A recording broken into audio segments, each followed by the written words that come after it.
Hi! Welcome back to మా mini vlog. So, ఈరోజు Sunday కదా! ఏముంటది మార్నింగే అన్నొచ్చాడు.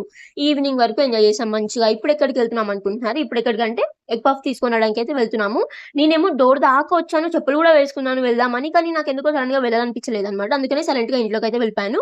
మా అన్న, మా అక్క అయితే వచ్చారు. స్పందన అయితే వచ్చింది అన్నతోని.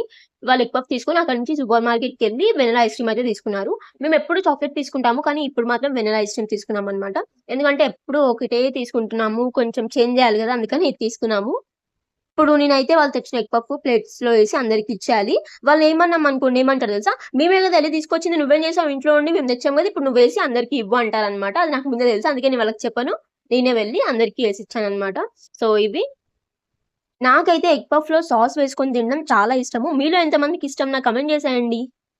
నేను ఎగ్ పఫ్ తింటే సాస్ కంపల్సరీగా ఉండాలందులో.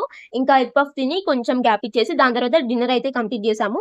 డిన్నర్ తర్వాత ఇంకేంటి ఐస్ క్రీమ్. ఐస్ క్రీమ్ అయితే మెల్ట్ అయిపోయింది అప్పుడే. అదేంటో మన ఫ్రిడ్జ్‌లో సరిగ్గా ఉండదు. ఐస్ క్రీమ్ మెల్ట్ అయిపోతూనే ఉంటది గదా! సో, అంతే ఈరోజు వీడియో. బాయ్.